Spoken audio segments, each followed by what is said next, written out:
I got rose Rike, Ibo Dembo, Abia Gov, Ebebere Ugobere, Ibe Wike Chukwu, Gozi Abia. You may be seated. Ladies and gentlemen, once again, you are welcome to this edition of Governor Alex Otti Speaks to Abians. Without much ado, I'll be passing the microphone across to His Excellency for his opening remarks, after which Moses and Chinwe will begin the moderation.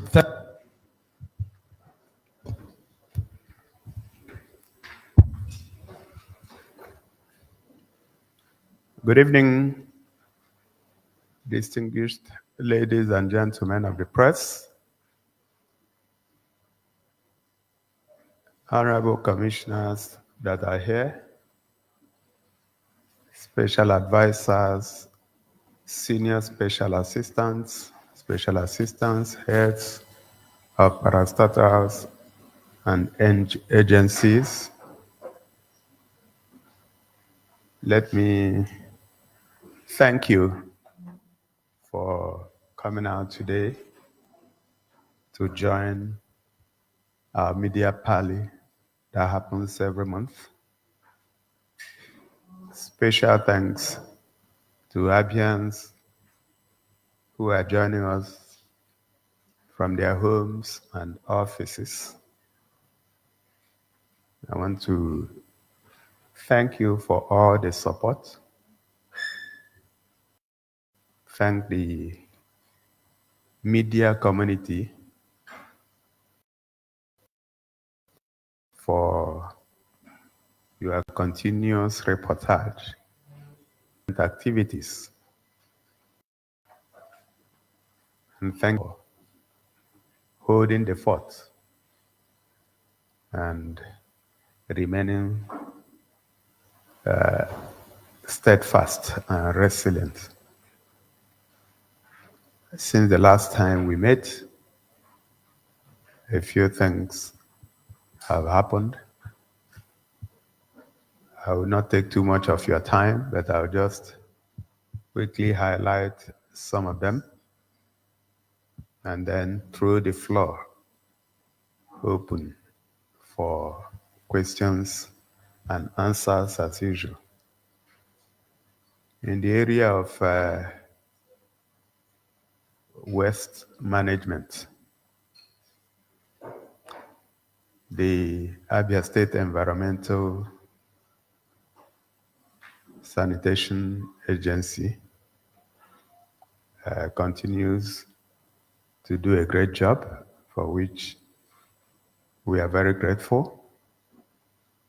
In Aba, in Umuahia, in Ahafia, and all the other local governments. We continue to cover them.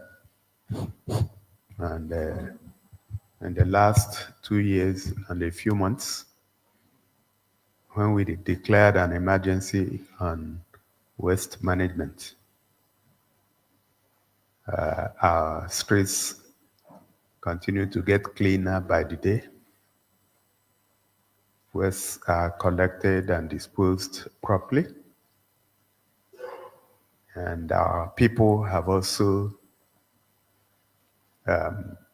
signed on and have actually become the policemen to ensure that our environments are clean. We are now moving into the next stage of waste management, and that is proper waste treatment, recycling, and the turning the waste into wealth. We've done extensive study. We find it's expensive, but then it's just like the challenge that some people give to those who claim that education is expensive. And the challenge will be try ignorance if education is expensive. So while it's going to cost some money, but we believe that like it's been done in places like Austria and other parts of Europe, that will be able to turn the rubbish into gas, methane, and also power. So we have started engaging with potential partners. And then we also have some strong cooperation from some institutions that and industries that work in Abia State. So some partnership agreements have been signed. So no distant future, you would see us flag off West to Wealth Initiative in the state.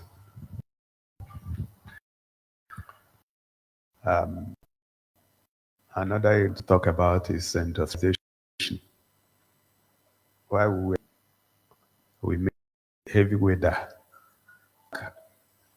a lot of the industries for which we were known in the Star Paper Mill, the modern ceramics industry, Abia Textile Mill, and international glass industry, and a few of them.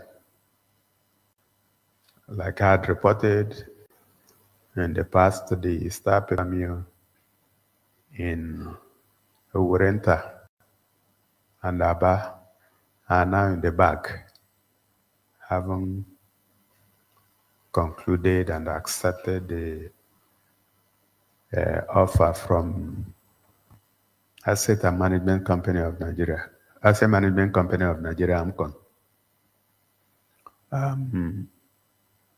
Recently, we also concluded, and our offer has been accepted also for Afro Beverages.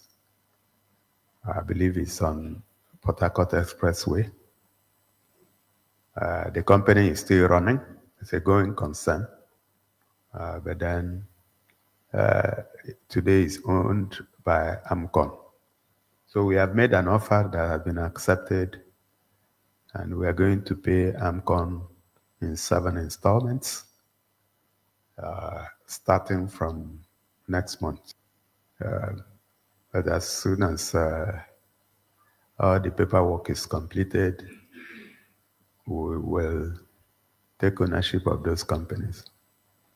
Now, the whole idea, like I had always maintained, is not for us to run or even own them.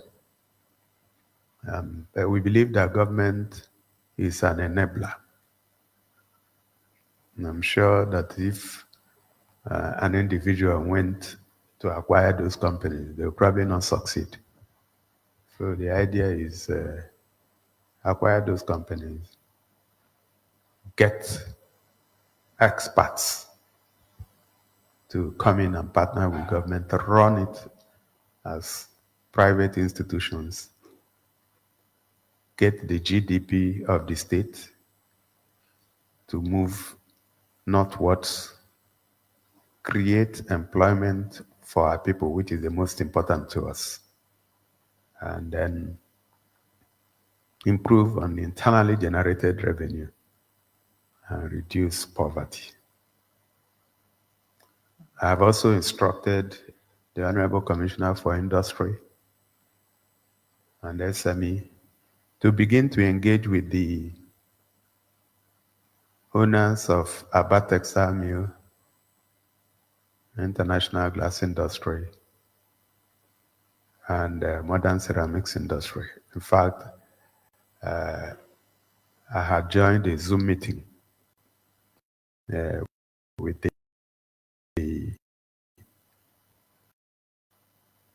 people who bought Abia Textile Mill, that we want these companies to come back to life as major employers of labor for our young people. And education, we continue to push the frontiers. Like I announced last month when schools resumed, our new teachers have all been posted and they have started work.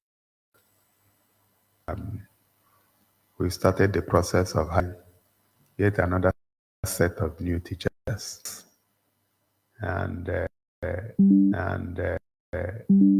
two things are responsible that enrollment has increased dramatically given the introduction of free and compulsory education at the beginning of the year. The other one is also that our school system has become more attractive given the improvement in curricula, the improvement in infrastructure, and general ambience of our schools. So clearly, we were not wrong when our estimates show that we were short of 9,000 teachers in the first instance. So we started the process of hiring 4,000 more teachers. And hopefully, by the end of this year, we would have completed the process.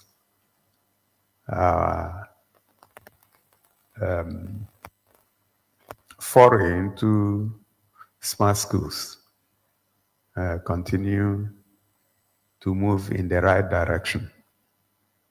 A lot of the schools are being retrofitted and put in a state where they can be called smart schools. As we speak, quite a lot of teachers are undergoing training because what is required in smart schools is not the regular thing you see in normal schools. The reports I get are that our people are actually future ready. So when you are training somebody who is interested, the kind of outcome will definitely be different from where you are training people who are reluctant. So the report I got is that our people are very excited and are actually trainable. So we want them to be ready by this time the schools are ready. Of course, the other schools in the different communities that we are renovating and rebuilding are also receiving attention. Some of the buildings, because we insist on integrity tests being run on any building that we want to renovate. We find that some of the buildings are in terrible states. And what we do is to bring those buildings down. There was one I saw on my way to somewhere, and I thought the building was looking good, but the experts told me that it failed integrity test and therefore had to go down. We don't want to hear any stories. Any building that is not strong enough for our schools will go down instead of those buildings going down with students caving in when students are in them. So if in your community you see us pulling down schools or buildings in schools, it's because they failed integrity tests.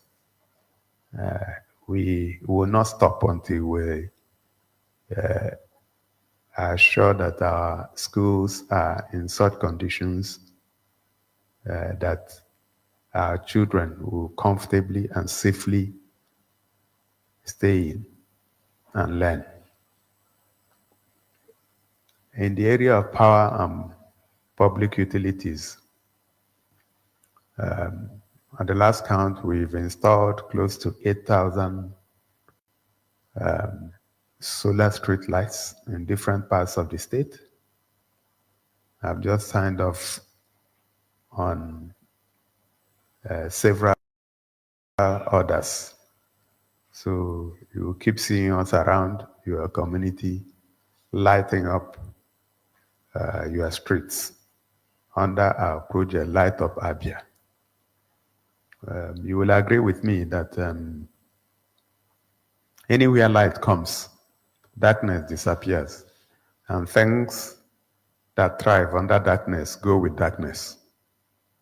So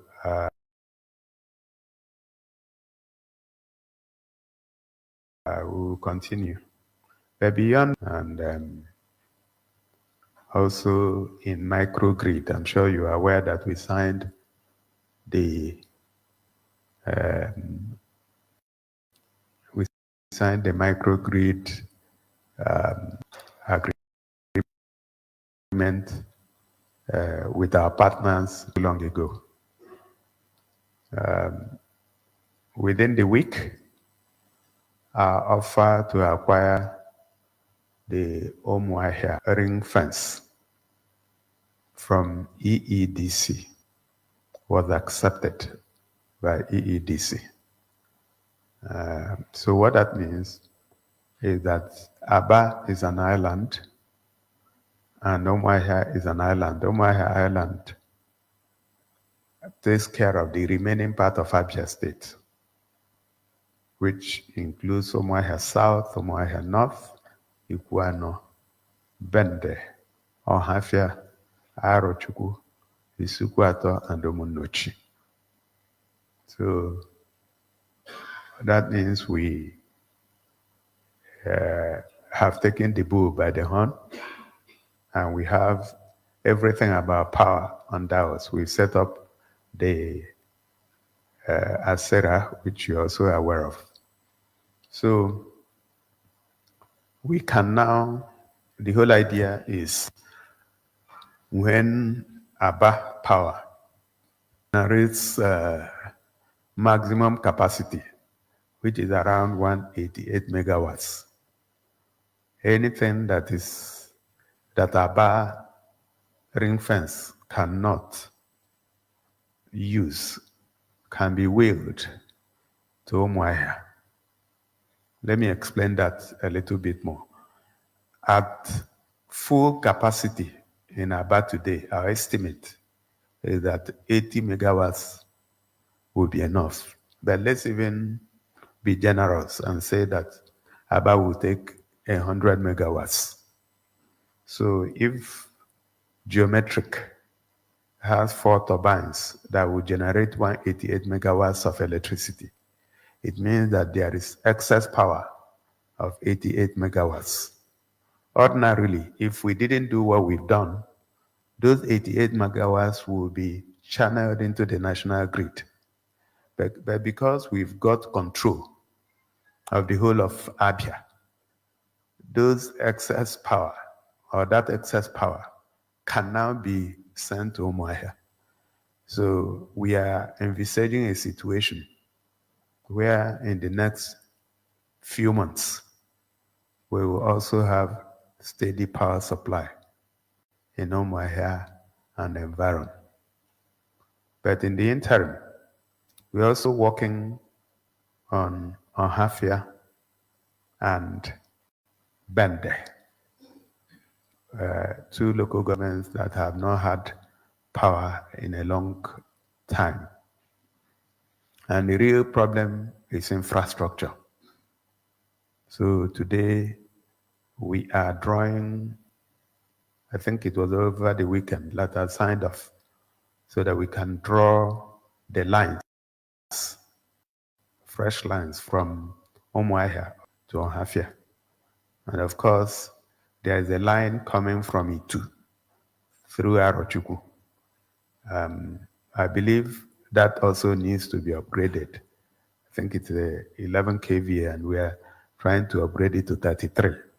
So we can have better capacity and minimal losses in terms of transmission. So it is good news in that area. I'm not an expert, but I'm learning. Some of the things I hear from the chairman of our SERA, chairman of the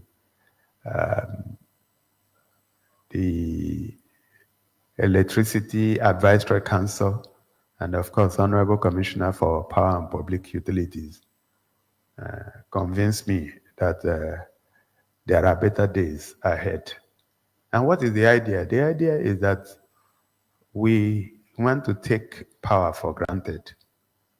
A lot of people who are into manufacturing, light manufacturing, and even heavy ones will tell you that their major headache is power before we talk about the cost. So if we can take power for granted, then people can go back to what they are doing, manufacture, and sell. And that's why we are paying attention to that. We also have brought power back to Abia State University Abia State University in Uturu, and of course, College of Education Technical in Arochukwu. These are places that have been dealing with lack of electricity for a very long time. Some of the hospitals, primary healthcare centers, and even secondary healthcare centers have also benefited from renewable energy, mini grids and all that, just to ensure that the issue of power is taken out of the challenges that people deal with. In terms of health, our functionalization of the primary healthcare centers continue, and the ones being built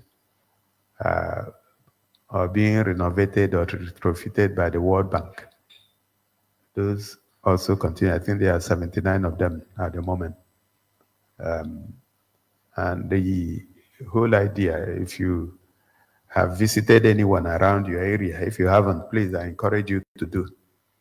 The whole idea is to ensure that people in every part of the state, whether you are in the village or you are in the township, that you can access quality health care in your area for minor and semi-minor ailments.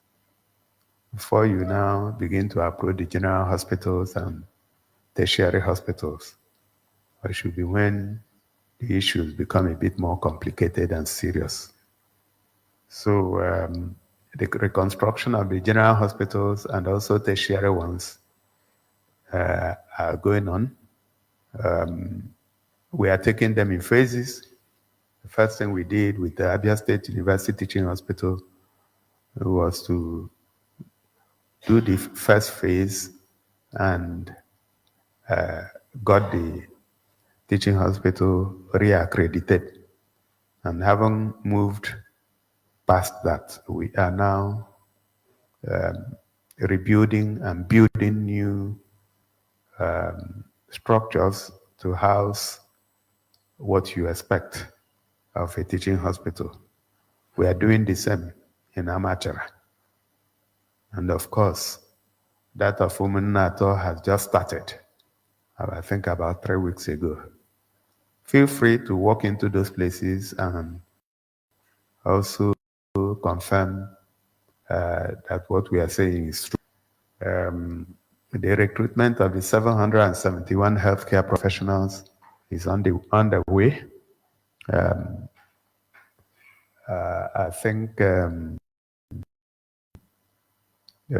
lot of applications, computer-based testing had happened, and oral interviews are being conducted at the moment. There are areas where we didn't receive as much applications as we expected. So I instructed the Civil Service Commission to reopen the portal. Who are interested, the portal is still open, even though the process is going on. I think from preliminary reports, we will have about 500 successful candidates in the first instance. There are technical areas we are not getting enough people, so we extended the date for application. Like I had indicated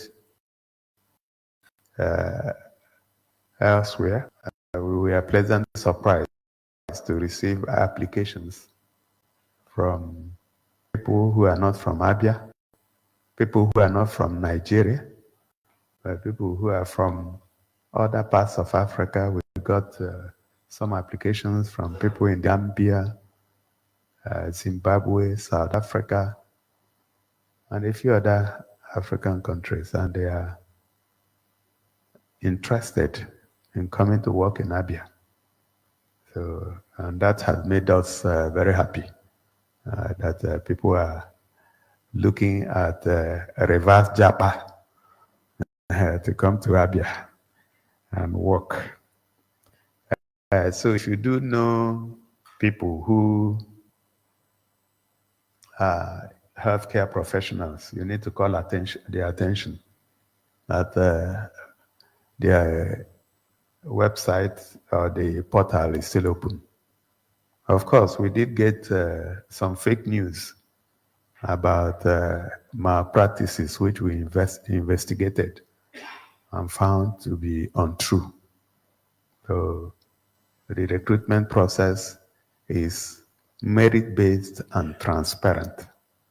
And we have zero tolerance for activities that are not in compliance with the standards that we have set up. On security, we continue to work together with the security agencies. We are lucky all our service commanders are on the same page with us. And we want to continue to keep this place as safe as possible. And every one of us is a chief security officer somewhere. Your home, your office, the space where you occupy. So like he said, if you see something, say something. Intelligence is the most important part of security. I can assure you that we have recorded quite some success because of intelligence. Before they strike, we strike them. And once you do, sometimes they will think that that you have something that is telling you something. It's not true, it's intelligence. So please, I have delegated the function of Chief Security Officer to all of you, including those ones that are at home. So you are the Chief Security Officer of the space. That I call somebody, call the police, call the army, call the DSS, call the mayor, call your councillor. All of us are working together to keep this place safe. The final one that I'd like to talk about are roads and infrastructure.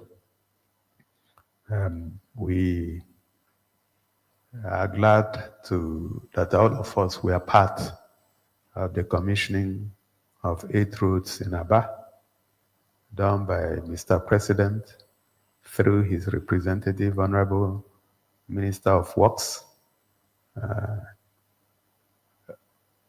His Excellency Senator Dave Omahe, who was here for a full day and actually passed the night here in Abia. Went round with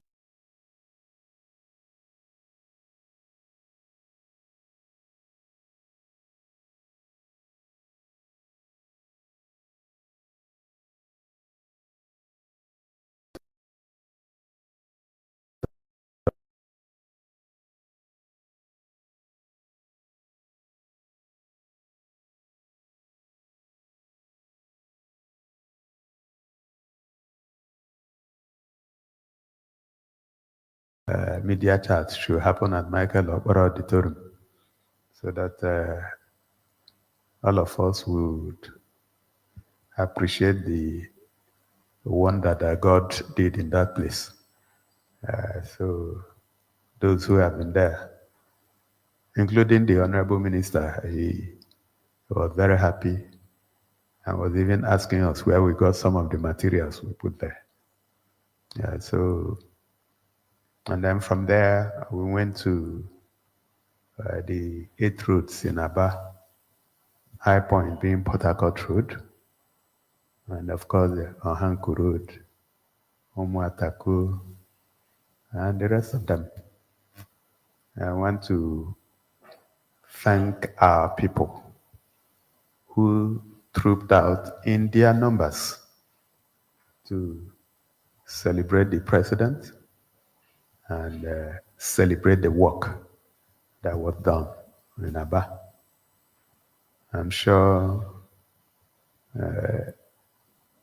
the way our people responded, I'm sure you agree with me that it terrified some people that 48 hours later, I think their panic drove them into some unusual behavior.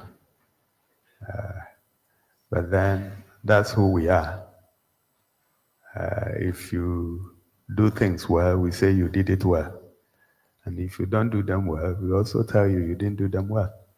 So I want to thank our people for their endorsement of the work that we are doing for them. And I want to thank the media teams in Abia for also covering the program very, very well. We are not resting on our oars. By next Friday, the 24th of October, we will be flagging off the 25-kilometer Umuahia Ekodepene Road. The federal road, but we got approval from the Federal Ministry of Works to do the road for our people. We know some people wanted to scuttle it. They didn't want the approval to be given. And some of them are also from Abia. And the question is, you don't want the road that passes your father's house to be built. Then where lies your patriotism?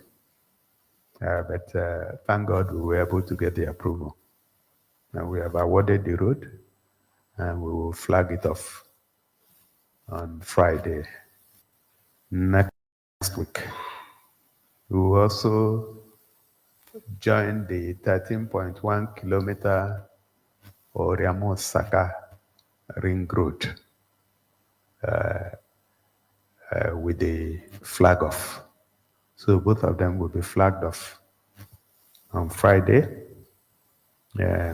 Beyond those, we also have awarded the 9.3 kilometer Inhechi ring road. We also awarded the 4.9 kilometer Isieketa Mba Itungwa Mbedala road in Isialangwa South. We also awarded the 3.7 kilometer Ogidi Omuala Eziamantega road in Isialangwa North. All those will also be flagged off any moment from now. There are a whole lot of other things that we can talk about, but I want to yield the floor to all of you who are part of this chat today so that we can also hear from you. So once again, thank you for joining. I'll turn the microphone to the host so that they can take questions, and we'll continue with the chat the way we always do. Thank you so much. Thank you, Moses Ben and Chiwegele. Your Excellency, the Executive Governor of Abia State, Dr. Alex Otti, thank you so much for bringing the people of Abia State up to speed with your major strides, providing clarity on policies and programs of your administration. As you all know, this monthly media parley is a no-holds-barred conversation. Very shortly, we're providing you the platform to put up your questions and concerns to the Executive Governor of Abia State. And let us also bring it to your notice that whenever the microphone gets to you, please be strict with your question. We all know the Executive Governor of Abia State. Eulogizing him and wasting of our time will not be proper. Go straight to your point, put up your questions, and expect clarity from the Executive Governor of Abia State. Also to remind you, we are streaming live on BCA 88.1 FM, Flow 94.9 FM, Family Love 99.9 FM, Ayimba 94.5 FM, Magic 102.9 FM. Also on Vision Africa 104.1 FM, Real FM 99.1 FM, Sun FM 91.3 Iberi, Sun FM 91.9 Aba, Zik FM 96.3, Spain 95.3 FM, Rapid 96.5 FM, Pace Theta 103.5 FM, Buzz 89.7 FM, Masters 105.6 FM, and Skills FM 87.7 FM. You can also join all the conversation on YouTube via AFN News and ABN News. Right, just to correct that aspect of Masters FM so that the managers of that establishment will not be angry, is Masters 105.9 FM. Also, we are streaming live on our online platforms. This evening, we'll begin to entertain questions from... Sorry, Moses.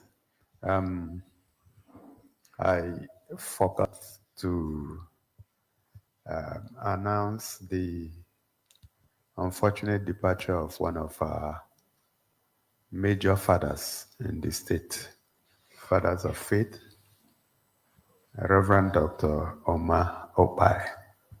And I think it's appropriate for us to stand up for a minute's silence in his honor.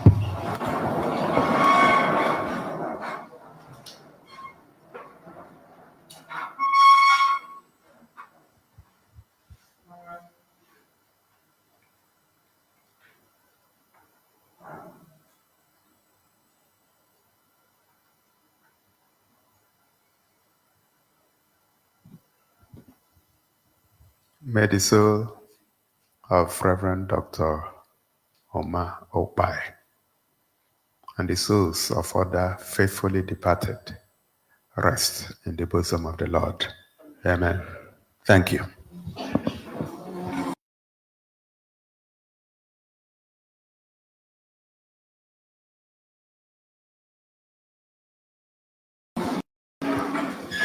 Thank you, Your Excellency. Distinguished colleagues, I'd like to slots for each different media platforms, the radio, TV, the print, and then the online. So today we are going to start with the radio. We'll start with the radio. 3 questions from the radio. Felix. Please, the microphone should be taken to Felix. Meanwhile, while you are addressing your question, please go straight to your point and also know that you have your colleagues to follow up, please. Okay, sir. Good evening, sir. My name is Felix Abane. I work with Sun 91.9 FM, Aba. My question is this, sir. What is your plan concerning the condition of Obane modern market? Because Obane modern market, the traders there are struggling to sell their goods because their clients are, patronizing other small businesses around the town. So I don't know if your government has any plan for Obane market. Thank you, sir. All right, let's take the next question from Samson Eze of Flow FM. Sorry, before you go to Samson, I need some clarity on your question. When you say plan, I don't understand. When you say what are our plans? Sir, do you have any plan to retrofit? Because the structures there, are going down, and those who patronize traders at the Obano market are not forthcoming, sir. Thank you, Felix. The governor understands that word enough. Retrofitting. Yeah, Samson is the place. Yeah. Good evening, Your Excellency. My name is Samson Eze, and I represent Flow 94.9 FM in Umuahia. Your Excellency, recently, during the commissioning of the project in Aba, the Deputy Speaker of the House of Representatives, Right Honorable Ben Carlo, criticized your administration for not sufficiently acknowledging the increased allocation coming from FARC, which has enabled you to undertake some projects. Few days after that, he also criticized your performance so far, and then he threatened that APC would take over Abia in 2027. It is of good knowledge that both of you have a cordial relationship. So, sir, do you feel disappointed with his outburst? I think I'm already threatened. You feel threatened, sir, by these persistent and repeated threats by Deputy Speaker and his party to dislodge you in 2027. Thank you, sir. Thank you very much. The third question. Okay, we'll take Stanley. Good evening, Your Excellency. Your Excellency, Market Road by East Aba exists a school, a very important school. It's a school it's called Special Education Resource Center. That school is extremely dilapidated. The kids cannot be under that condition. I don't know if that has been brought to your knowledge. Again, there's a library in that particular compound as well, which was read when we were quite young. That library has remained ancient. Nothing has been done, please. The people are saying there's a need for you to bring your touch over there and change the narrative so that those kids can study under a very conducive environment. Thank you. Thank you very much. We'll now move to the television. Yes. All right, no, before we get to... Oh, sorry, Your Excellency. Your Excellency, you may now take the floor to address those concerns.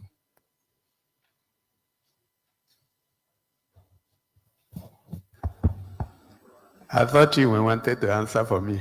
No, I can't. All right, thank you so much, Felix. Your question about Obani market, I wanted to be sure that I got it right, and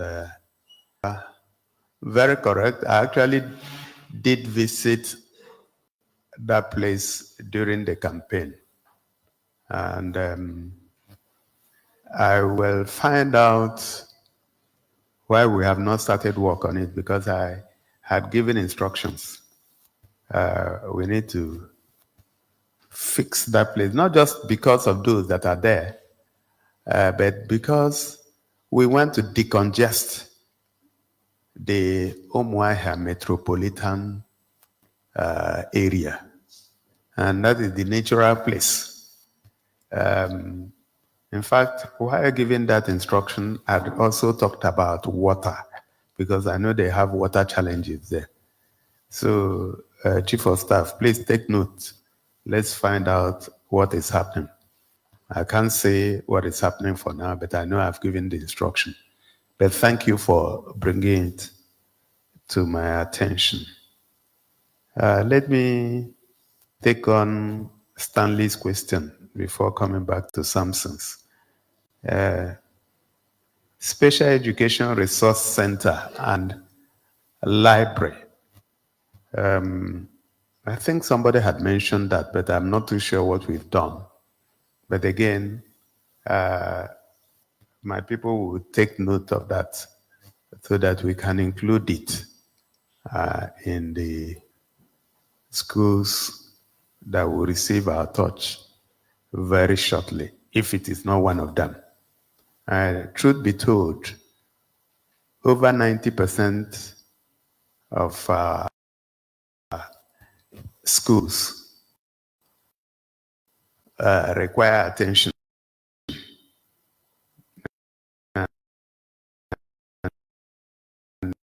We cannot take all of them at the same time.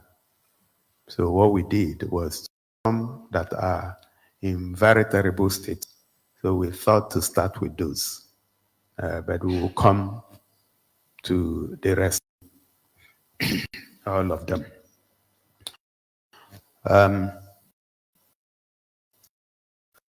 Samson, thank you for your question about Right Honorable and a good relationship is not just the Deputy Speaker, and relationship didn't start with politics in my previous, so you'll find that this is the second time that he has come out publicly to berate the administration and myself, but I think I want to forgive him. So do I feel threatened? Absolutely no. But then, you know, people are different. I guess what happened was that he was a bit terrified with the kind of, because he was there in Aba, like you rightly mentioned. I think he was terrified with the kind of organic show of love that Aba people showed. And it was just not in Aba, but also in Umuahia.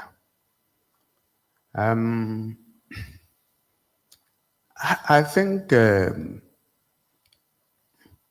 has a few challenges. One of them is what is described as hubris. And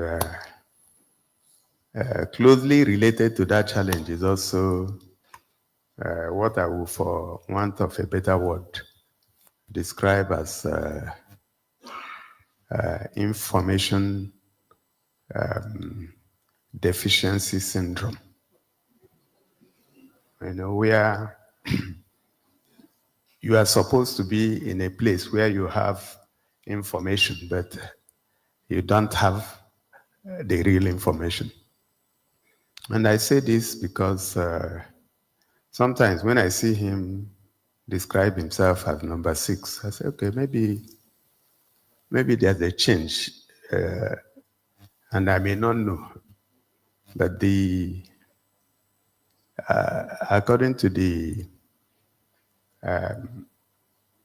Protocol Act or Bill of 2000, the number 6 man should be the Deputy Senate President. But if you take out the Chief Justice of the Federation, then the Deputy Speaker can be number 6. But except if he has changed, I may not know. But that's a little part of the issue.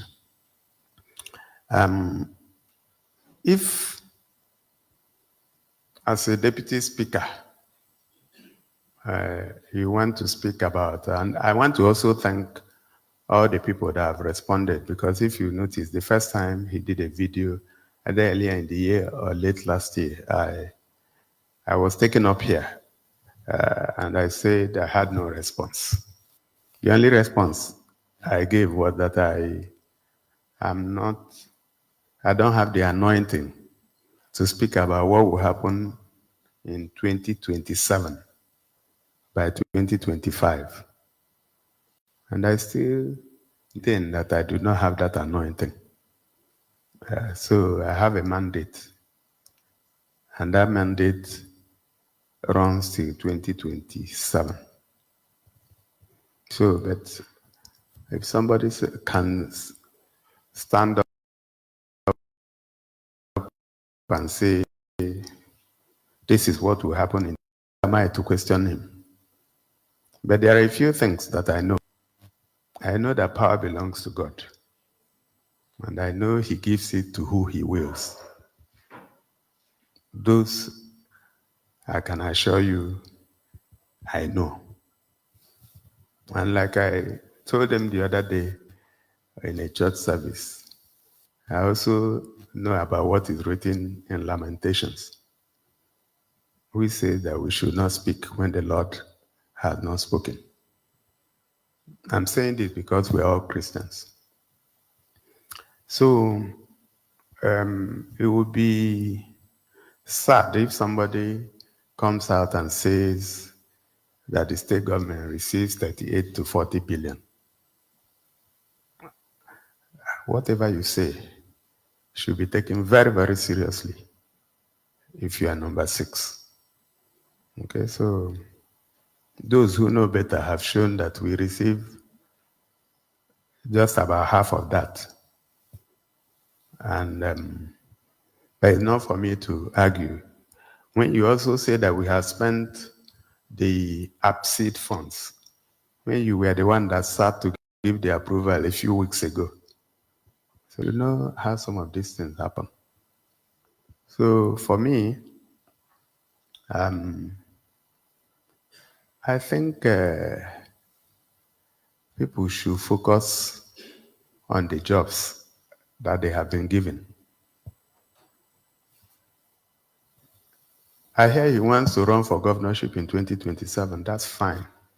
It is his fundamental human right. Nobody should stop him. But again, we must respect the law. If INEC releases the timetable and says it is the time that campaigns start, if you start campaigning before then, you put yourself in harm's way. You can even be disqualified before the election. So when you gather people and you are telling them you are going to take over the state in 2027, you are campaigning. It's not right. So I will plead with him that if he wants to run election, he should hold his fire. Once INEC blows the whistle, he should go and pick up a form and begin to campaign. It's for Abia people to decide who will be their governor. Okay? So it's also important that the APC is talking about, which has leadership, should know that they are being demarketed in Abia State. But I'll call on our people to still hold their peace and be calm. We have managed in the last 2 years plus to keep this place peaceful. We should continue to maintain the peace. I've had some people around here say, oh, they must take over the state. They will write results. The only advice I have for them is that if they truly want to write results, they should write something else before that time. You know what it is? Their will. Because this is our state. Nobody can intimidate us. But having said that, am I threatened? Absolutely no. Do I bother about that? Absolutely no. But I want us to maintain peace and decorum. Okay? Samson, I don't know if I've answered your question. Thank you very much. Thank you, Your Excellency. Now we'll move over to television and we'll start with Nena Gabriel of TVC.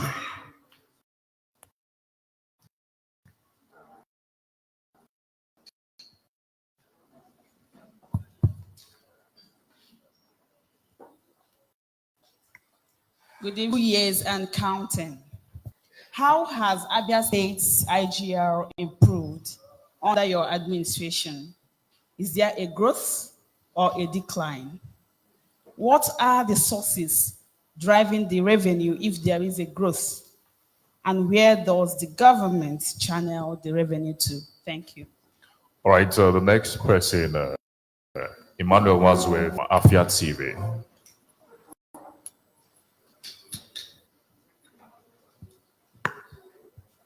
Good evening, Your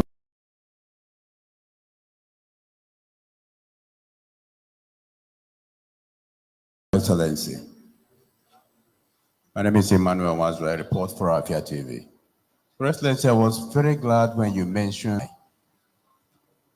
but there is something urgent. I just returned from Amozara in Umenyeralai, in the local government area. That particular village or community is in their need of water. The only borehole they have is not functional. And when it functions, it comes with substance that looks oily. So they abandoned it for the stream. And when they go to the stream, one of their streams is called Oba. And there's no water. So when I visited there, I saw the village women, because I went there on Afo market day. So the children had gone to school. The women were the ones going there to fetch water. Some of them went there as early as 6 a.m. We got to the stream at 10:30 a.m.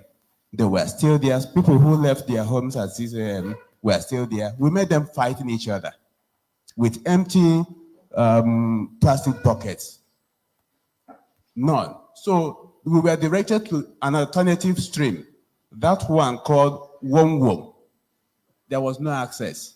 Right, Emmanuel. Now, please ask your question. Just go straight. Are you from there? No, I'm not from there. What did you go to do there? I'm a journalist. I am doing a community report. So that's what I do. I go from community to community, highlighting their plights. So in this case, I am asking that government should do something urgent for these people. Meanwhile, while you're doing that, sir, the Opuluku erosion that I mentioned here, Emmanuel, please, of which you promised, let's please keep it with remember. Thank you very much, sir. Please, one question only. Sorry, Emmanuel, what did you say? I recorded a lie. Amozara, Umenyere Alai. Oh, okay. Okay, Kingsley. Good evening, Your Excellency. My name is Kingsley. I report for Rapid TV.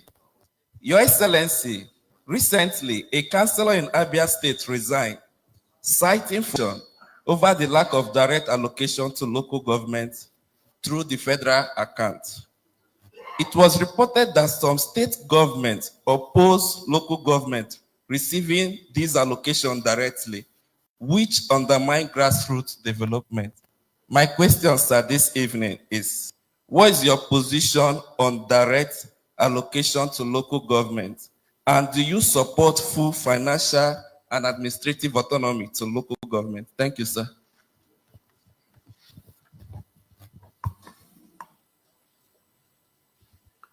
All right, I guess I can speak now.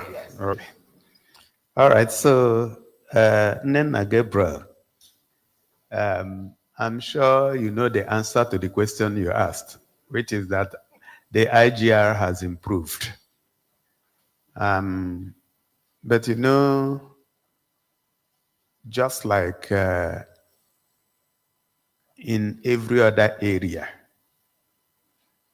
there is something that is called money illusion in economics. Money illusion is when you focus on the nominal value or absolute value of money rather than the relative value or the real value. So if R was 120.22 and it has come to 300 naira in 2025, you are looking at absolute value. You look that the IGR has increased 3 times. And when you relate the value of money in 2022 in 2025, you need to first of all look at the exchange rate. In 2022, it would have been like 400 naira to the dollar. Today is 1,500 naira to the dollar. So, and then if you look at inflation rate, take an average inflation rate of 20%. So you will find that what that 300 naira can buy for you in 2025 will be less than what your 100 naira could have bought in 2022. So when you look at absolute numbers, we have probably doubled our IGR. But then when you bring in the law of relativity, you'll find that we've not grown. But then I'm not worried about that, given the popular definition of taxes, which a lot of people have come to agree with me, meaning that taxes are government's share of the prosperity it has created amongst its populace. So if you noticed, the first 6 months of this administration, we gave tax holidays because we couldn't rationalize our people living in slums, swimming to get to their shops and their offices on very bad roads and craters, and at the same time putting pressure on them to pay those taxes. So it is just recently that we have convinced ourselves that we have now created some prosperity. And on the basis of that, we believe that we are deserving of the taxes.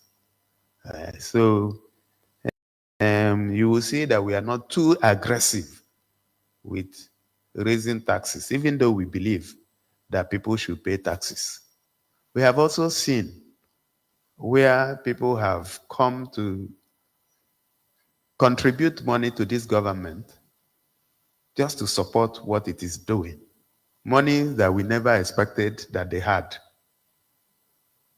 So I guess I've answered your question. In absolute terms, we have increased the revenue. Relative terms, maybe no. Why is it not happening? Because we have not been too aggressive, and we believe that people would want to pay when they see that the government is working. And today, I believe that you will agree, even as a journalist, that this government is working. Now to Emmanuel Mwazwe, I've taken note of your Amozara. Alai, I must tell you that before now, most of the communities actually didn't have even townships. So we are taking them gradually. And I know that we have a big water project for the whole of Alai. And it may be early days, but it will get to Amozara and other parts of Alai and other parts of the state. The whole idea really is that, like it used to happen in those days, people will open and public water will run. That is where we want to take our state back to. Kingsley Onwuka, you talked about Osisioma councillor that died. I know your question is about direct allocation to local governments. Unfortunately, you are asking the wrong person because no matter what my opinion is, I'm not in a position to determine whether allocation should go to local government directly or not. But one thing I can tell you is that there is nothing we do as a state government that is not for a local government. All the roads we are doing are tied to some local governments. All the schools are in local governments. All the hospitals are in different local governments. The state is divided into local governments. So if you want to create an autonomy in the strictest sense, then that means the state can just fold its arms and let the local governments handle their problem. But you know it cannot work. It definitely cannot work. I'm aware that some local governments cannot even pay salaries of their traditional rulers, their school teachers, their primary healthcare workers, and other workers. If they manage to pay those salaries, they will have nothing. So there must be a synergy between the local governments and the state government. So if somebody is not happy with what is happening in his local government and he chooses to resign, what can I do about it? But what is my opinion? I believe that there must be synergy. I believe that there are a lot of things that the state must undertake for effective functioning of local government. Just interestingly, yesterday, I was looking at the traditional rulers in the different local governments. And I found that one local government, I think that's Bende, has more traditional rulers than the whole of Abia South put together. Aba South has like 13. Aba North has maybe 16. When you put them together, there are still fewer than one local government in Bende. So that is the reality. So you must find a way to balance some of these things. Otherwise, you have a system that will not work. Kingsley, did I answer your question? Thank you. Okay, Fatih. Okay, yeah. We now move to online, 3 slots. Online. Please, can I see your hands? Right, promise. Okay, oh. Yeah. All right. Thank you. And good evening, Your Excellency. My name is Promise Ozoma Okoropi. Your Excellency, my people, the people of Alai, sense their appreciation over your intervention in the erosion gully which almost gave us heart attack. But your intervention on that road have brought succor and hope to our people. So they sent in their greeting. Your Excellency, my question is about the Abia Mega City project. Your Excellency, you recall that sometime in May this year, your administration announced plans to establish the $1.3 billion medical city, which will be aimed at reducing Nigerian reliance on foreign medical tourism. Your Excellency, that project on that announcement was scheduled to be flagged up by Mr. President, but he was not within the states at that time. A few weeks ago, he sent a representative to commission some projects, about 8 roads, which we have also listed during this media chat. But, Your Excellency, nothing was heard about that medical city. So I want to ask, has it been paused, or are there plans, or is work currently ongoing in that site? Thank you, sir. Right, we are still taking questions from online media. All right, Kingsley Laloze. No, Ifeanyi Okali has the microphone. Right. Yeah. Maybe if after Ifeanyi, Kingsley takes over.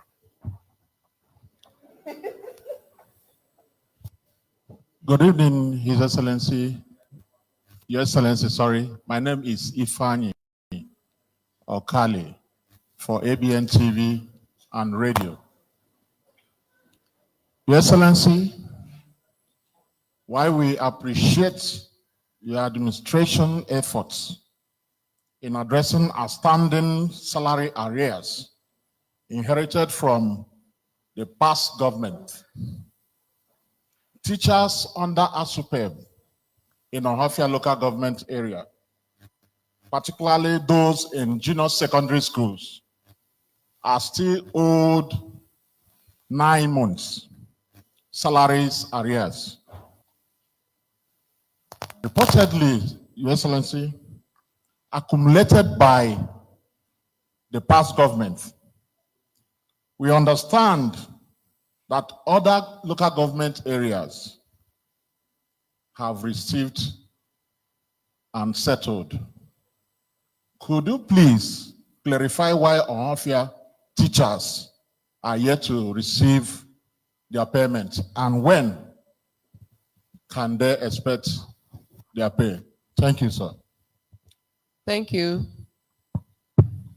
Who's the next person? Okay. Your Excellency, good evening. My name is Emenike Irebu for the All Facts newspaper. Your Excellency, I want to raise an issue of urgent intervention. This is relating to vigilantes, the need to tax activities of some vigilante.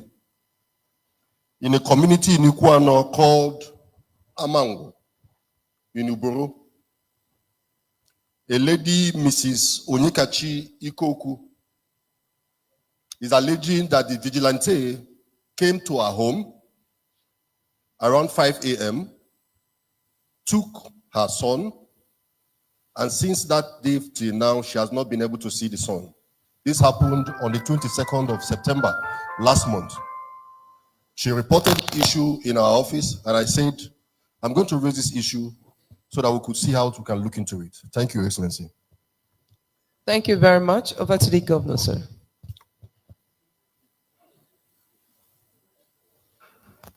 All right, thank you so much. Let me start with the last one, Emenike Irebu. Thank you for bringing this matter up. Just getting to hear about it for the first time. And please, as an advisory, when a matter like this gets to your knowledge, please escalate it immediately, because you don't need to wait for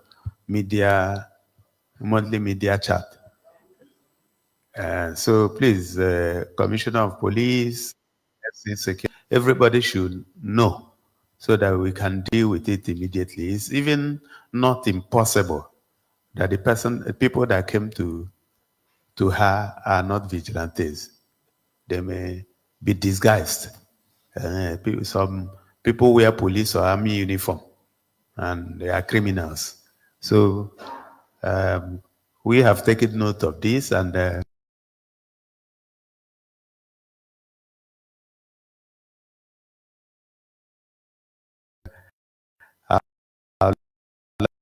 like the SA security to engage further with you so that you can tackle that. I'm just saying.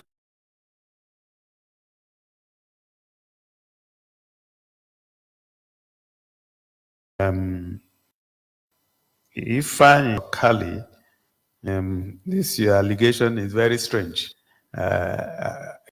It's I'm not sure that we are aware of it. Everybody involved in education, they're all shaking their heads. But then, that notwithstanding, we will take it on board and have it investigated.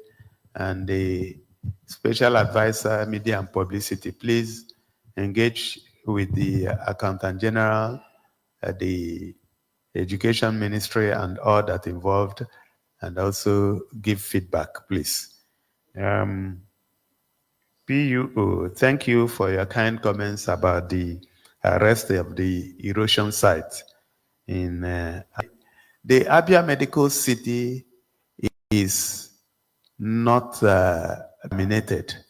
What has happened is that when reviewing the contents of the agreement, financial agreement, I came across some clauses that weren't acceptable to the state government. And I intervened and returned it. So the negotiation has started again, and I can assure you, even last week we had a call that I was personally involved in. We cannot do anything that will shortchange our people.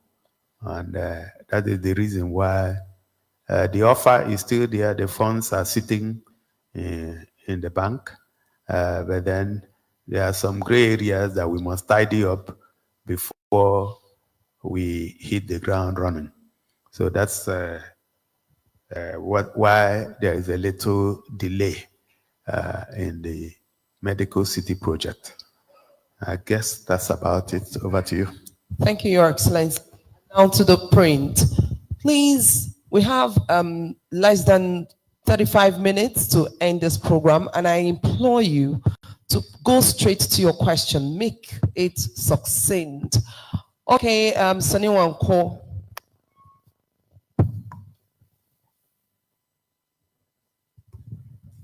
Good evening, Your Excellency. My name is Sonny Wanko, and I represent the Nation Newspaper. So, recently, we've witnessed in Southeast, especially the defection of the governor of Enugu State to the APC, and most recently, a brother governor from Bayelsa State equally defected to the APC. So when these news of their defections, became public knowledge, a lot of Abians were a little bit perplexed because they do not know where their dear governor will be headed to in 2027. And they are asking us, but since we don't have that answer to their questions, so this is our opportunity for us to ask you and for you to tell Abians when you are defecting to the APC. Thank you, sir. Sonny just spoke as if the governor had told him that he will be defecting any moment. Yes, please. All right, Steve of Vanguard.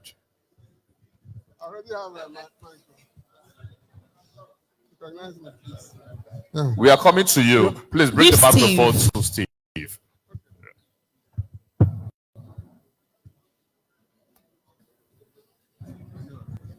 Thank you very much, Your Excellency. I remain Steve Oko of Vanguard Newspapers. Your Excellency, I remember that some time ago, at the peak of insecurity in Abia State, you moved down to Umunochi local government area, where we could call the epicenter of that insecurity, and we actually dealt with it. And in the process of your action, you began to fence market, and tongues began to wag. A lot of people felt you were against and after them. And then in the north, groups began to address press conferences threatening Armageddon. And I recall that when Senator T.A. Oji was the governor of Abia State, there was an issue that involved, I think, traders in Aba, and the delegation of northern governors and the elite stormed the government house here in Omahia and lent their voice and warned the state. Sir, we observed with serious appallment 2 weeks ago, demolition going on in Lagos. And those demolitions affected businesses and property of Ndi Igbo, including the Abia. Up to now, Your Excellency, the Southeast governors are yet to come up with a statement or visit to Ndi Igbo in Lagos. Now my question is, what plans do you have to resettle the affected traders who are from Abia State so that they will not continue to suffer? And then by way of information, Your Excellency, this is not a question, information, Your Excellency, Omahia residents can no longer pay their electricity bill. People got as high as 50,000 naira for the last, for September bill. Are you going to intervene or allow them? That's a question. Thank you. The next person, give a Maogu.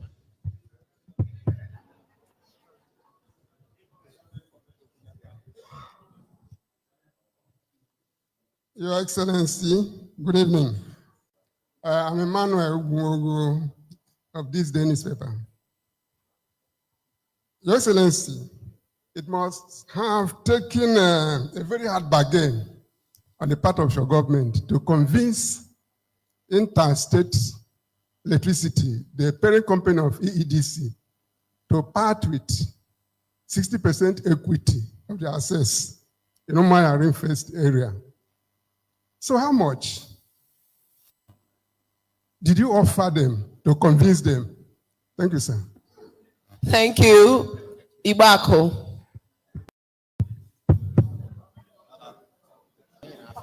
Okay. Hello, Sorry. please. Okay. The print has 5 slots. Okay. For today. Thank you. My name is Iba Akoji of the New Telegraph. And before my question, I have observations. Number one is the promise of welfare to the elderly people by the government. We are yet to see that. The other one is the reactivation of water, projects, Omahia and Abubakar and all that. We are also yet to see that. And then the Dig One state, that's the internet for the state as a whole. We were also promised that so that by now we expect that even in the comfort of our homes, we can switch on to the internet, but we are yet to see that as well. But my question here is that the airport project, penultimate chart, the governor said the place or the area acquired around Mahikwa, that area, originally for this, was discovered to have been built up. Maybe whatever. So I was surprised. Is it possible for people, individuals, to encroach into a land acquired for a purpose, owned by government, and build it up with no consequence? And the government will just leave and get another location for a project like airport, and the people there have not stopped complaining or agitating. The other time, just last week. Thank you. Eh? Thank you. You've asked your question. Thank you. Thank you. Please, let's re-echo this. Once you get the microphone, go straight to the question to save our time. Give to Nan. Good evening, Your Excellency. My name is Leonard Okache of News Agency of Nigeria. Your Excellency, I wish to commend you for your efforts in different areas, what you have done in infrastructural development in the state. But, Your Excellency, I'm worried about the railway in Umuahia. The railway station in Umuahia is in a sorry state. And I know that work has been done from Port Harcourt to Aba. But from Aba to Umuahia, we've not seen any serious thing done. I visited the workers there, they are lamenting. They are asking, where will they see the kind of intervention that the governor has done in other areas? Intervene and get the rail from Aba to Umuahia and beyond. I hope you will do that. Okay. I had actually intervened earlier. I'm sure if you followed, the Railway Corporation visited me and had actually promised that by now the new line would have passed Abia State, but it hasn't happened. And the last time I checked, I think there is paucity of funding because CCECC, which is the contractor, is also a contractor. So until they have funding, I'm not too sure that much will happen in that area. Ibak, your question is about the Abia Airport. And what you got wrong is that those proposed locations was compensation paid. Get into the market and buy and put in your pocket and go home. No, into it. Emmanuel, how much did we offer EEDC? It's a lot of money. And but whatever be the cost, we believe is worth it. And we are dealing with best advisors and experts. So the interesting thing is also that have a way to raise the money. So don't panic. Steve, we'll comment about the addition of shops in Lagos. Is enough. We are engaging with our leaders, and interestingly, some of the unions, Lagos, but elsewhere, putting themselves together. Lands have been allocated for them to build their shops in Abia. And very soon, you will see those shops springing up. My attitude on some of these things is to engage without so much noise in the media space. I get more results than engaging on the media. Sometimes when you get on the media, it's just showmanship. If you need results, you engage offline. So some of the things that we have done are not things that we want to start talking about here. Sonny Wankwo was asking when I'm going to defect. Sonny, I think I would delegate you to go and defect on my behalf. Since you seem to be very certain. And because you work for this day, for the nation, right? So go and clear the way. I thought I had answered this question before to say I'm not defecting. But Sonny wants to force me to defect. And I've now deleted him to go and defect on my behalf. Or are you already there? Waiting to receive me? You wait for a long time. All right. So, well, you know, people have their individual opinions. Their circumstances are different. So you don't just take a decision because somebody else has taken a decision. You know about Oke and Ngwere.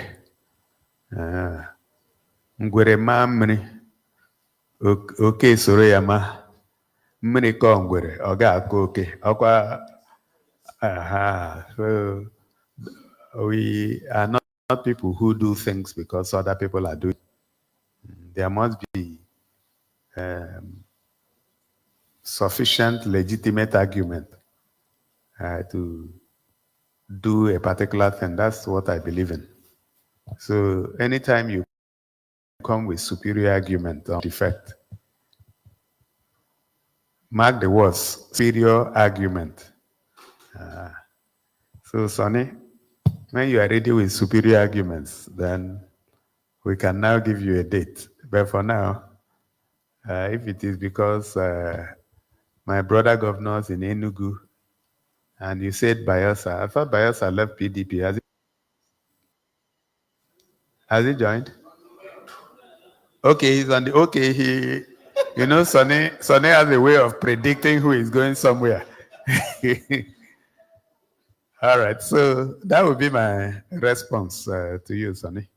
Thank you. Over to you. Thank you very much, Your Excellency. Your Excellency, I have a question. Can I ask? Before we read the SMS, please, it's a very short one. Okay, sometime last year, you did promise to build a secondary school for the School of Deaf and Dumb at Ibeku Central School. And, you know, that project you promised would have commenced or maybe completed in September last year. But up till now, nothing has happened.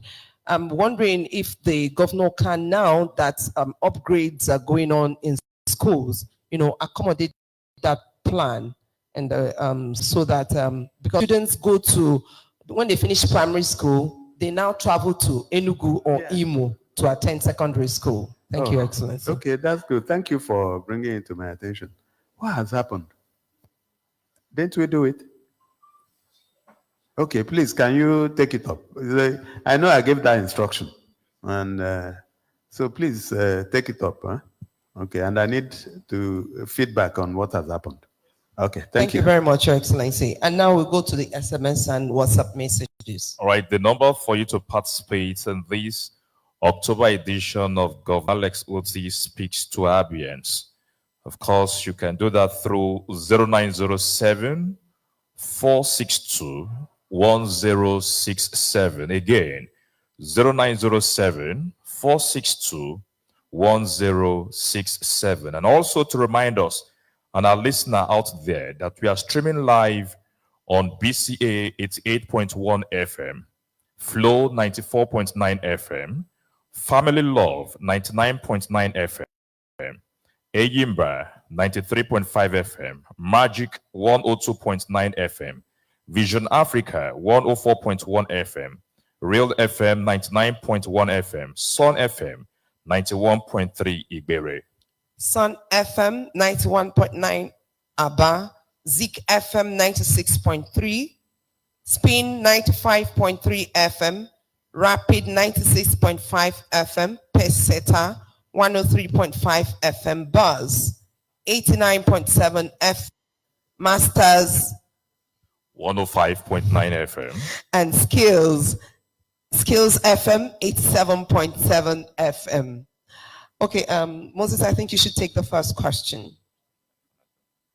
Okay, so the first question is from Ezenwoke Egu, and it says, "Good evening, Your Excellency, sir. You have been silent on Pari's answer when questions are asked on the payment of gratuity to retired civil servants.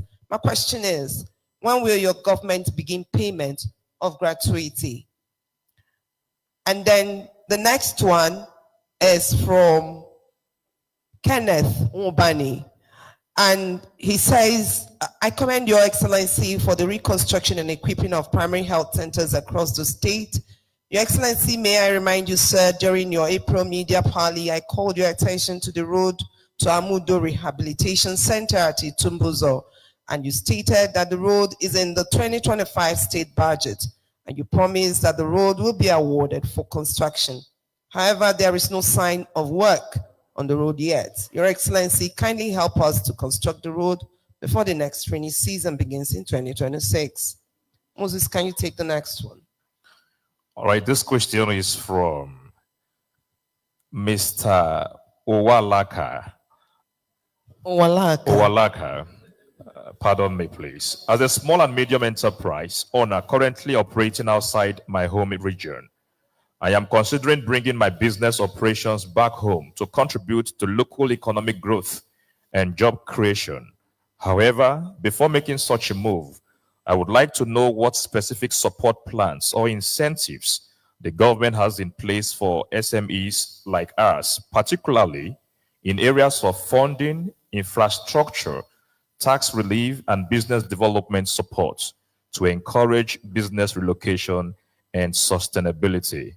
Right, the next question is coming from Elijah Udenwa, the president of Radio Fans Association. My question is, what plan do you have to reduce the housing challenges here in Aba? I want to know your plan towards moving them to other areas in order to decongest Aba Metropolitan.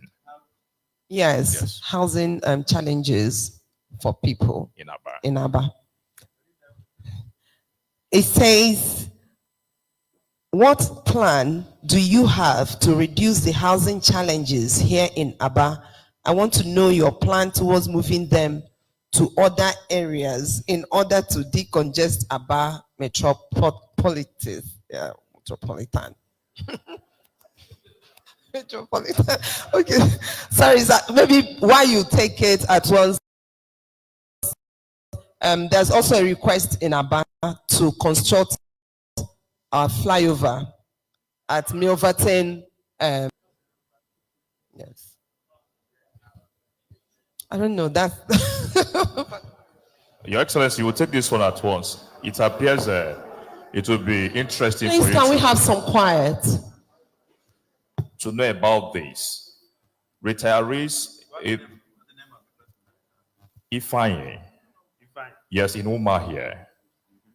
Your Excellency, please, this is to bring to your attention that retirees in the Hospital Management Board have not been paid their salary arrears. Please, what do we do at this point after we must have sent letters to different offices, sir?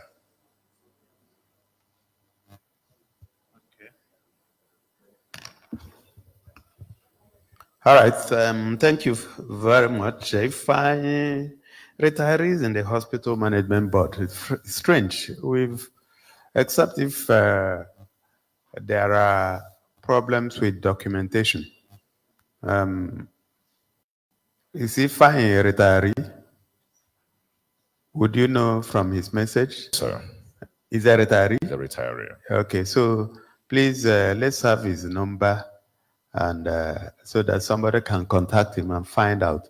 For him not to be paid, that means there is a problem. Either he hasn't completed his documentation, or he wasn't verified, or that his account details are wrong. Those are the only things I can easily fathom. Otherwise, we have paid everyone. So he should please, if he's talking about himself, get in touch. The Honorable Commissioner for Health is not here, but who can take that up? So, Special Advisor, Media and Publicity, please, can you take that up? Okay, thank you so much. Udenwa housing challenges in Aba, reducing it and moving people out and all that. No, the question didn't quite add up, and that's why I asked that it be repeated. I guess what the question should be about will be, are we thinking of housing estates in the outskirts of Aba? If that's the question, yes, we are. We are at an advanced stage. There are a few housing estates that we intend to do. It takes a little bit of time, but then we are at the final stages, and by the time we do groundbreaking, we don't want others who are interested will be able to benefit. Mr. Owalata, your SME is somewhere that you didn't mention. You want to bring it back to Abia. Please do that as quickly as you can. The incentives are already there. The government may not be involved directly in funding because there are institutions that deal with that from the private sector. But in terms of infrastructure and tax reliefs, they are already there. So if you were delaying, please don't delay. People are already doing that, relocating their businesses. Kenneth Mubani, thank you for your positive comment about the primary healthcare centers. The Amudo Rehabilitation Center and the road to that center, I believe I had given instructions for it to be awarded. I would find out from the Honorable Commissioner for Works where they are on that, but I know I've given that instruction. Ezewoke said we have been parrying the issue of gratuity payments. That's not correct. What we have done is in the public domain. Of course, Ezewoke should be aware of the earlier disagreement that eventually led to the setting up of a committee, which is working on it. That committee comprises the Nigerian Union of Pensioners at the national level, the Commissioner for Labor and Productivity, the SSA on Labor and Productivity, the Chief Strategy Officer of the government, and the Accountant General of the state. And the last time I checked, they are still working on the numbers. I think what they have reported is that the data from the local government is so messed up, so they have to clean them up so that we know how much we're even talking about before we talk about how to defray it. So the ball is in the court of the committee, and I'm happy to receive their report when they are ready. So if you were thinking we are parrying and we are dodging the issue of gratuity payments, please think again. We are not that. If we say we will do something, we will do it. And the one that we will not do, we are also not afraid to say we will not do it. So this one we have accepted that we'll look at it again, and we have opened the doors so that we can look at it again. That will be my response. Thank you very much. Thank you very much, Your Excellency, for the responses you've given tonight. And before we wrap it up, would like to thank and appreciate all our media partners, BCA 88.1 FM, Flow 94.9 FM, Family Love 99.9 FM, Enyimba 93.5 FM, Magic 102.29 FM, I beg your pardon, Vision Africa 104.1 FM, Real FM 99.1 FM, Sun FM 91.3 Iberi, Sun FM 91.9 Aba, Zik FM 96.3, Spain 95.3 FM, Rapid 96.5 FM, Peseta 103.5 FM, Buzz 89.7 FM, Masters 105.9 FM, Skills 87.7 FM, and Dawn 103.7 FM. Also, the online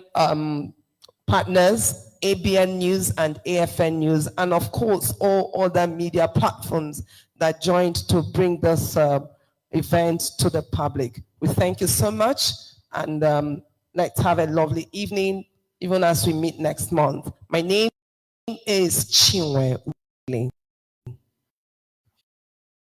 My name is Moses.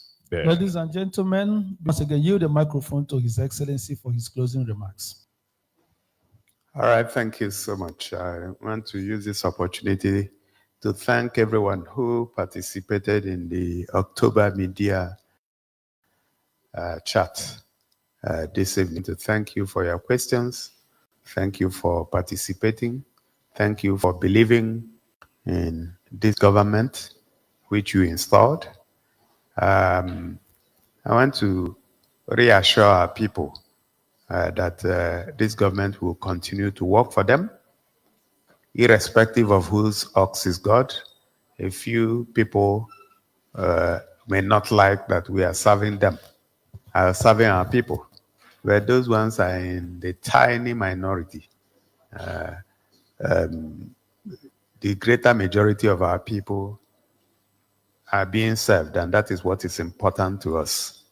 I want to also, just before I came here, somebody from Abuja forwarded me a video of something that happened yesterday in Owerri. I think it's Owerri, right? Where our principals had a program with the other it's the ANCOPS, that's all Nigeria Conference of Principals of Schools, of Secondary Schools. And in their march past, they were celebrating all of you and this government to the chagrin of everyone else.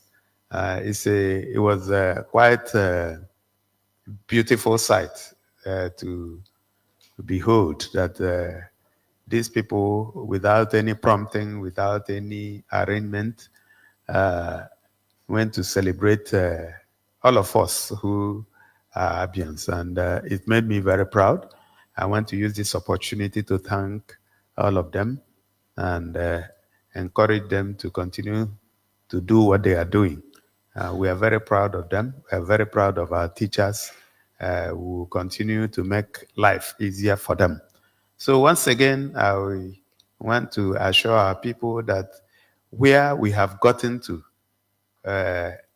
in this government now is trying to support our young people, to give them the skills they require for the 21st century. And that's why we're training them in technology, training them in leadership, and keeping them to compete because what has changed. And we want to get to that level where people can sit here and apply and get jobs to work for global companies like Amazon, like Google, and the rest of them. And it's possible. So we want to ensure that our people are properly trained and properly equipped. The advantage we have here is that our people are very smart, very skilled, very entrepreneurial. So all they require is the enabling environment, and they would do very well. So if you have young ones around you, please try and encourage them because they are the future that is a lot better than the present day that we have created. So having said that, distinguished ladies and gentlemen, I want to thank you for this evening, and I pray that by the time we meet again, that all of you will also be here in good health and happiness. Thank you so much.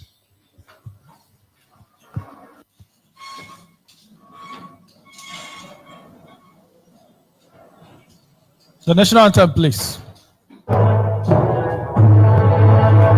Ala agọziri obodo Chukwu ka-abịa bụ obodo ahịa na ọrụ aka steeti mbụ ekele anyị ga-arụsi ọrụ ike Igbo ndị mbụ Abia ga-adị ugwu ebebere ugobere ibe bụ ike Chukwu gọzie Abia.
Ekele anyị ga-arụsi ọrụ ike Igbo ndị mbụ Abia ga-adị ugwu ebebere ugobere ibe bụ ike Chukwu gọzie Abia.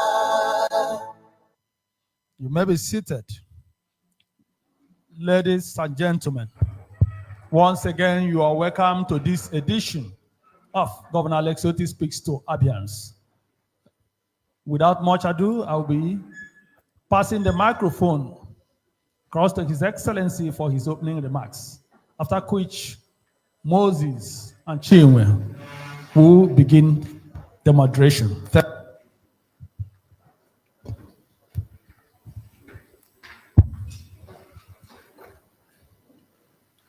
Good evening, distinguished ladies and gentlemen of the press, honorable commissioners that are here,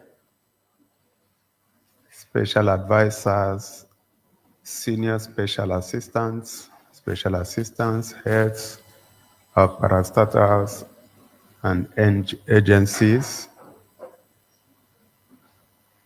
Let me thank you for coming out today to join our media party that happens every month. Special thanks to Abians who are joining us from their homes and offices. I want to thank you for all the support. Thank the media community for your continuous reportage and activities. And thank you for holding the fort and remaining steadfast and resilient. Since the last time we met, a few things have happened. I will not take too much of your time, but I'll just quickly highlight some of them and then throw the floor open for questions and answers as usual. In the area of waste management, the Abia State Environmental Sanitation Agency continues to do a great job, for which we are very grateful. In Aba, in Umuahia, in Ahafia, and all the other local governments. We continue to cover them. And in the last 2 years and a few months, when we declared an emergency on waste management, our streets continue to get cleaner by the day. Wastes are collected and disposed properly. And our people have also signed on and have actually become the policemen to ensure that our environments are clean. We are now moving into the next stage of waste management, and that is proper waste treatment, recycling, and turning the waste into wealth. We've done extensive study. We find it's expensive, but then it's just like the challenge that some people give to those who claim that education is expensive. And the challenge will be try ignorance if education is expensive. So while it's going to cost some money, but we believe that like it's been done in places like Austria and other parts of Europe, that will be able to turn the rubbish into gas, methane, and also power. So we have started engaging with potential partners. And then we also have some strong cooperation from some institutions that and industries that work in Abia State. So the partnership, some partnership agreements have been signed. So no distant future, we would see us flag off West to Wealth Initiative in the state.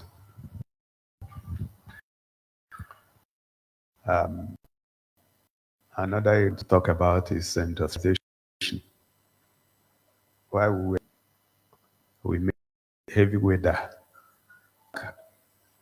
A lot of the industries for which we were known in the Star Paper Mill, the modern ceramics industry, Abia Textile Mill, and international glass industry, and a few of them.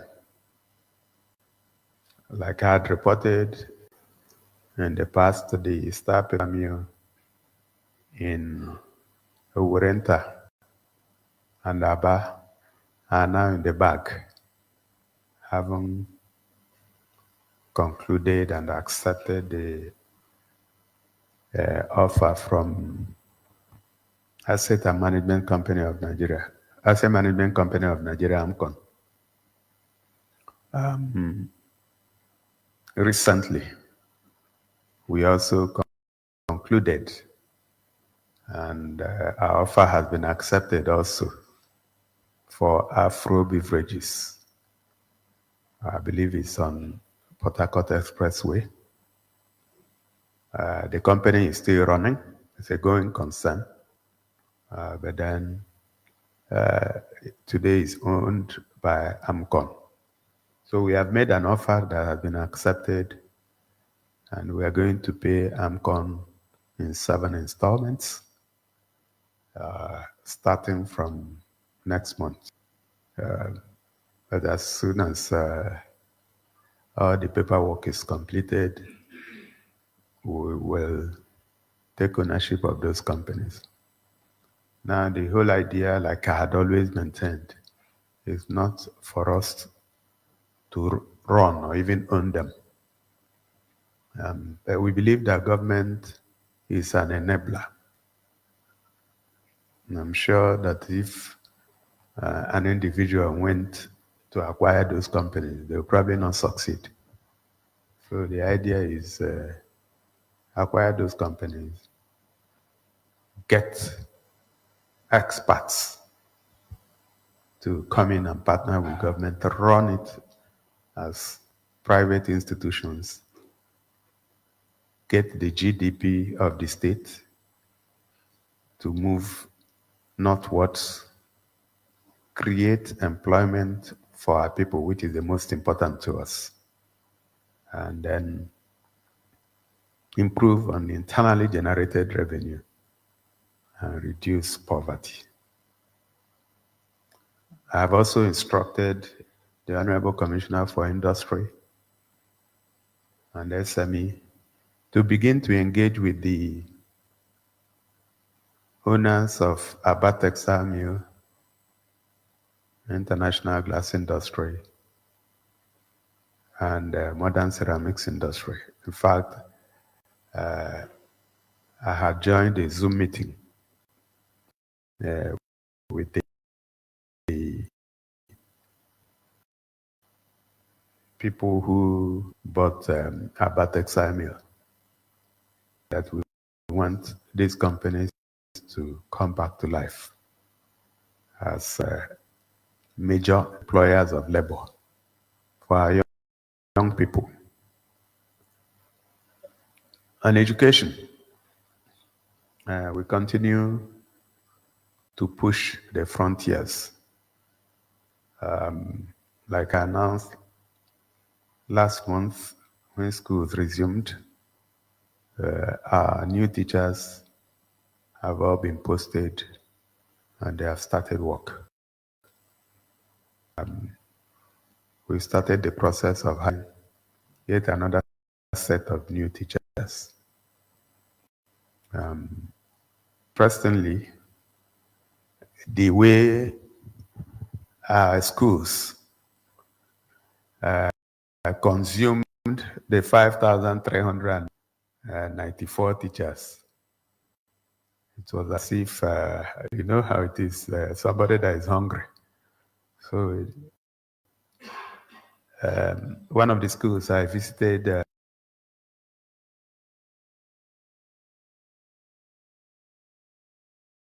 last week, they said yes, they knew a lot of teachers. And two things are responsible that enrollment has increased dramatically, given the introduction of free and compulsory education at the beginning of the year. The other one is also that our school system has become more attractive, given the improvement in curricula, the improvement in infrastructure, and general ambience of our schools. So clearly, we were not wrong when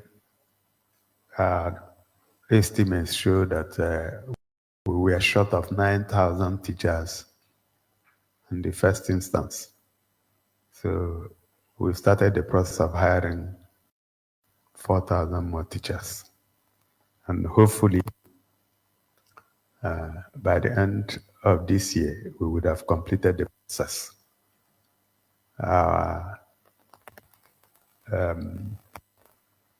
Foray into smart schools continue to move in the right direction.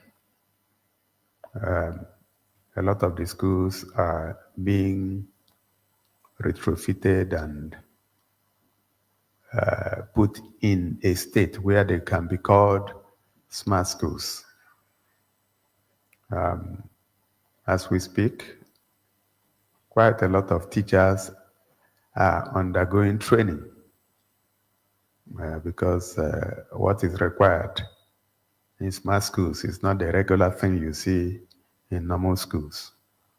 The reports I get are that our people are actually future ready. So when you are training somebody who is interested, the kind of outcome will definitely be different from where you are training people who are reluctant. So the report I got is that our people are very excited and are actually trainable. So we want them to be ready by this time the schools are ready. Of course, the other schools in the different communities that we are renovating and rebuilding are also receiving attention. Some of the buildings, because we insist on integrity tests being run on any building that we want to renovate. We find that some of the buildings are in terrible states. And what we do is to bring those buildings down. There was one I saw on my way to somewhere, and I thought the building was looking good, but the experts told me that it failed integrity test and therefore had to go down. We don't want to hear any stories. Any building that is not strong enough for our schools will go down, instead of those buildings going down with students caving in when students are in them. So if in your community you see us pulling down schools or buildings in schools, it's because they failed integrity tests. We will not stop until we are sure that our schools are in such conditions that our children will comfortably and safely stay in and learn. In the area of power and public utilities, at the last count, we've installed close to 8,000 solar street lights in different parts of the state. I've just signed off on several orders. So you will keep seeing us around your community, lighting up your streets under our project Light Up Abia. You will agree with me that anywhere light comes, darkness disappears. And thanks that thrive under darkness go with darkness. So